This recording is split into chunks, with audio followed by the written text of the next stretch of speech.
आपका नाम? मेरा नाम अविनाश हरिनारायण गुप्ता है।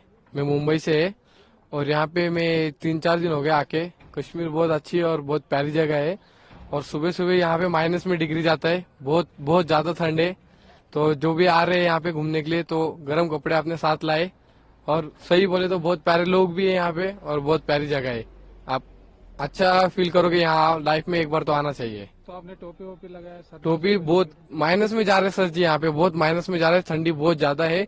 टोपी ग्लव्स वगैरह सब पहन के रखना पड़ेगा। जैकेट में अभी होटल में भूल गया, इस वजह से जैकेट नहीं लाया, नहीं तो बहुत ज्यादा ठंडी है। तो डल कैसा लगा आपको? डल लेक बोले तो दुनिया का सबसे बेस्ट चीज है डल लेक। कश्मीर जब भी आओ डल लेक जरूर आना, डल लेक मिस मत करना। आपका नाम?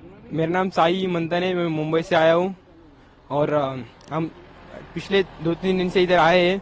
डल लेक काफी अच्छा है, इधर जरूर आना चाहिए। यहाँ के लोग वगैरह जैसा बोलते हैं, जैसा हम देखते हैं वैसा बिल्कुल भी नहीं है, जैसा हम मोबाइल वगैरह में सोशल मीडिया में देखते हैं कि ऐसा ऐसा, लेकिन यहाँ के लोग बहुत अच्छे हैं और हम दो दिन से बहुत एंजॉय कर रहे हैं इधर।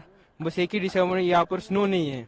हमने पिछले 3-4 महीने से प्लान किए, उसमें देख रहे थे स्नो गुलमर्ग का ऐसा वैसा बहुत काफी देखे, बट इस बार स्नो हमको कहीं नहीं दिख रहा है। बस एक्सपेक्टेशन है कि स्नो गिरे और अभी स्नो होता हम फिर से जरूर आएंगे कश्मीर। तो ठंड कितना है सुबह सुबह? ठंड -1, 2, 3, -3 तक था सुबह और काफी ठंड है। और हम ठंड से बचने के लिए क्या क्या किया आपने? ठंड से बचने के लिए हमने रात में एग वगैरह, चिकन वगैरह, नॉनवेज वगैरह अच्छा खाए और जैकेट वगैरह -10 का जैकेट मैंने लाया हूँ और ग्लव्स वगैरह सब कैरी किया हूँ।